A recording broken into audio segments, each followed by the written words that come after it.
From the Detroit Free Press, I'm Robin Shand with a Voice Briefing special report. Today, we have a more in-depth listen featuring a variety of unique perspectives. Lily, could you please introduce yourself and your role at the Free Press? My name is Lily Altavina, and I am the educational equity reporter at the Detroit Free Press. Thank you so much for joining us, Lily. So tell me, what sparked your curiosity and led you to record these interviews across Michigan? Yeah, I am a frequent user of TikTok and somehow landed on this conversation about what they're calling hashtag late in life autism. TikTok sort of like opened a door for a lot of people. It was pivotal for so many folks who have been diagnosed with autism spectrum disorder, so-called later in life as adults. I know a lot of people were on TikTok looking at autism. I got on TikTok and I really started to wonder, wait a second, there's a lot of women that were late diagnosed. I did a lot of research online and following different people on Instagram, TikTok, and listening to people, particularly other women and other late diagnosed adults. So I thought I'd love to hear this perspective and also understand, as usually a K-12 education reporter, what happened that the school systems missed this? I would just go under the radar. It's easy to get missed like that. What happened that adults missed this in their lives? Nobody would have ever said autism. At that time, autism was first only boys. Autism spectrum disorder is a spectrum for a reason. So we found about 9 to 10 folks to talk to and hear their stories. Yolanda Harris, Chris Harrison, Nathaniel Vickers, Teresa Noyes, Willow Moon, Leah Wathen, Ashley Marchuk, Lee Sanchez. We traveled across the state to talk to them and figure out what autism means to them and what a diagnosis later in life means to them and how it has shown them who they are in a different and rich way.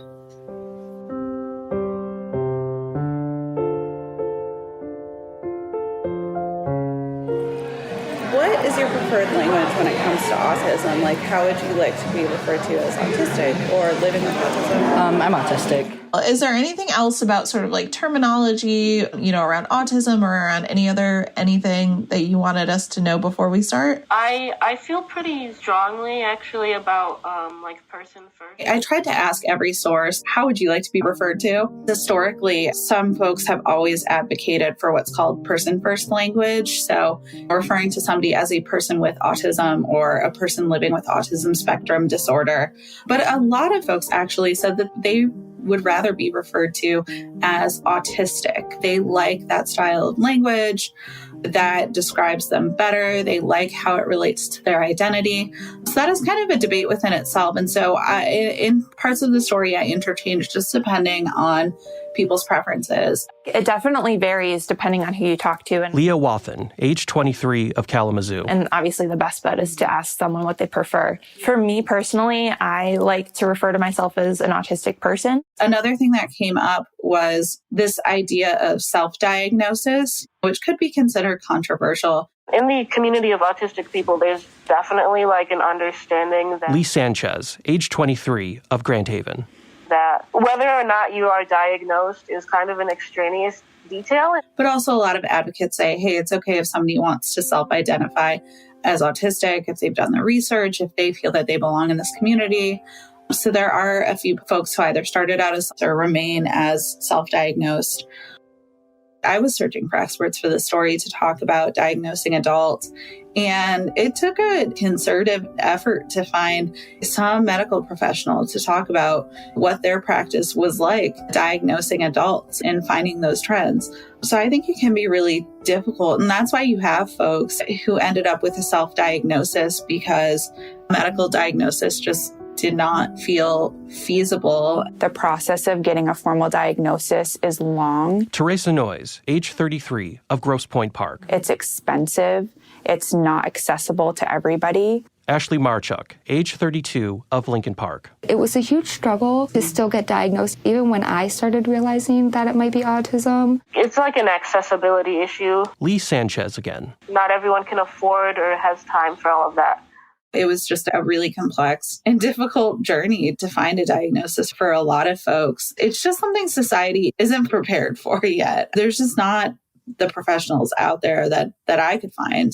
I never heard of autism until I was in my 20s. Nathaniel Vickers, age 31 of Sterling Heights. I had never really heard that word before. Women and people of color have historically been underdiagnosed with autism. There was no name for it growing up in the Black community. Yolanda Harris, age 63, of Detroit. Mental illness, other forms of intellectual disabilities was never talked about. And we just didn't have the resources available that are available now. Nathaniel Vickers, again. Some of the schools that I went to, they were socially and economically disadvantaged. So it's easy to get missed like that. And in the community where I come from, the Black community, it's a big thing with stigma. It can make things a lot harder for the kids, not only in school, but at home. It's not just how other people see them, but it's also how they see themselves. We ended up talking to a lot of women who said that they were diagnosed later in life because as women, often they would mask really well. They excelled academically. Why didn't I have difficulty in school? In that situation, Teresa Noyes, again. it's like, all right, well, in my mind, I knew that I needed to do X, Y, Z to be able to do what I love. Chris Harrison, age 53, of Ann Arbor. I did well in school because I liked the predictability and I read a lot. Leah Wathen, again. I did really well in school my whole life, so I didn't really struggle in that aspect. That wasn't, a question for their parents growing up. Or, they masked socially in a way that worked until it didn't.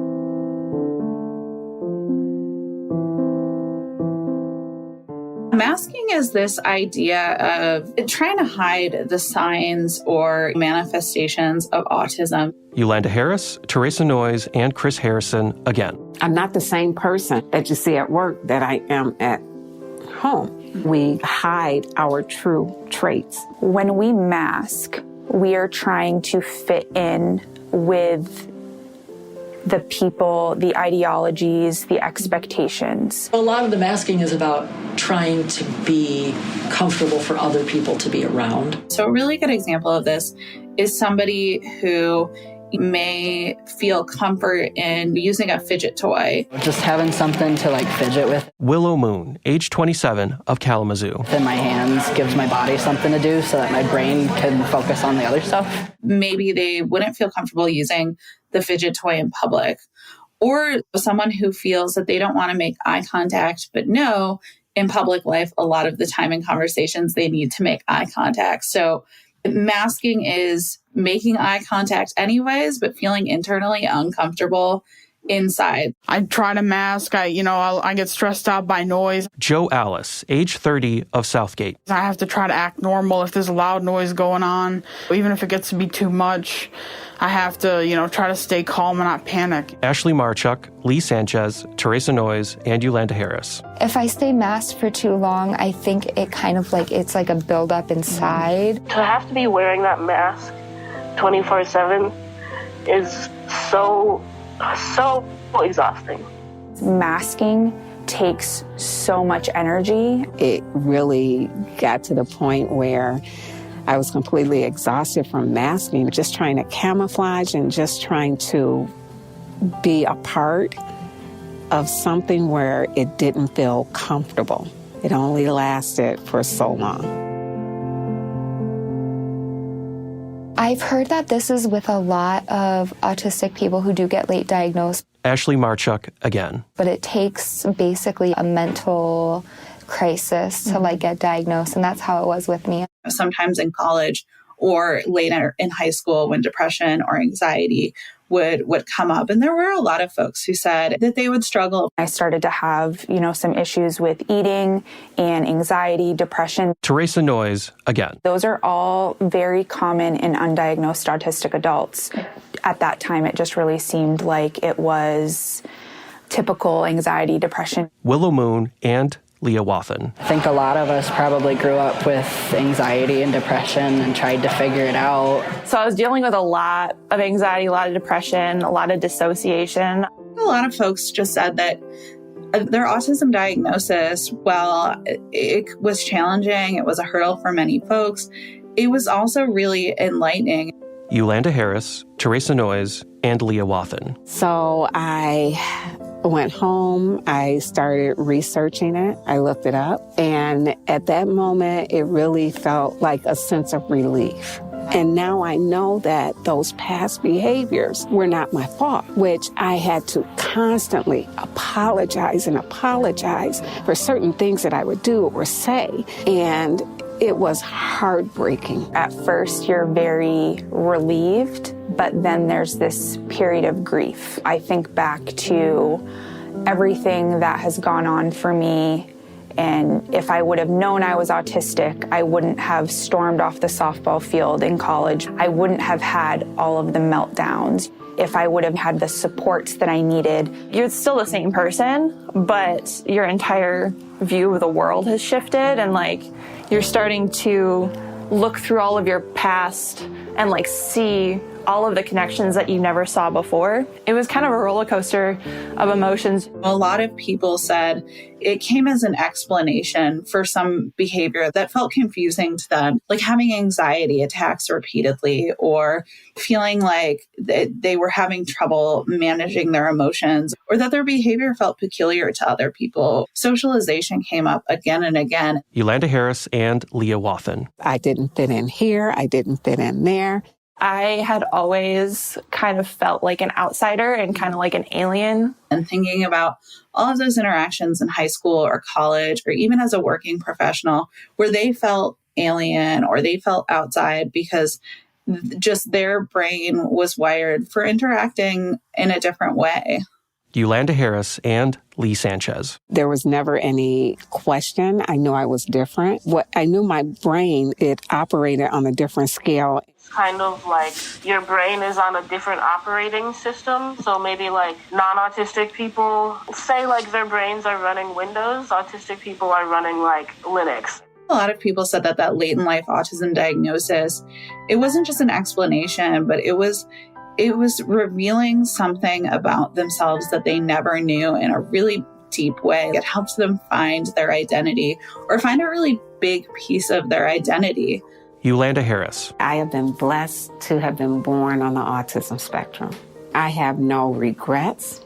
I would not trade my life in for anything. Chris Harrison. I have 3 kids, 2 of whom are also autistic. My kids were still little, and I really wanted to be able to say to them, we're autistic and not you are autistic. Joe Alice. You know, there are some parts of having autism that I enjoy, like when I research things, and I probably wouldn't have that as much if I didn't have autism. Nathaniel Vickers. Given the opportunity, people like me can do whatever they want, but we just have to go about it a different way. Teresa Noyes. I'm very privileged to know this about myself. I want to be able to share as much of my experience. It's important for this information to be available to people that aren't able to access therapy, that aren't able to obtain a formal diagnosis. Lee Sanchez. I'm proud of it, and I just spent kind of most of my life just not understanding why I felt so bad sometimes and why I felt so different. But now that I know the answer, it's not so scary. We knew that autism is a spectrum. We got to meet people who have just all these different perspectives of life and showed us what kind of a spectrum it can be. Folks just said that they're grateful to have autism because it gives them gifts that they might not have had if they weren't autistic. For many years, in media, it has been portrayed as somebody who has a really hard time functioning in society, or somebody who is an outcast, or somebody who does not speak. And while there are people who do not speak in autism, there are people who do speak. There are people who are in society, who are doing plenty of things. A lot of these folks have really unique contributions to society, and we should be celebrating that. Lily, thank you so much for sharing your time and your reporting with us. Thanks. Yeah, I think it's been really fun. For more on the story, I would highly recommend you search for Lily Altavina's story, What an Autism Diagnosis in Adulthood Revealed to These Michiganders, on freep.com. You'll find wonderful visuals from photographer Sarah Beth Maney and individual profiles of each of the voices you've heard in this piece. This Voice Briefing special report was produced by me with help from Darcy Moran. Our executive producers are Marianne Struman and Anjanette Delgado. Special thanks to Lily Altavina, Holly Griffin, and the interview guests of this story: Willow Moon, Teresa Noyes, Leah Wathen, Nathaniel Vickers, Yolanda Harris, Lee Sanchez, Ashley Marchuk, Chris Harrison, and Joe Alice. Thanks for listening. You can hear more from the Detroit Free Press every weekday morning on the Detroit Voice Brief. And you can check out all of our other podcasts by visiting freep.com/podcasts.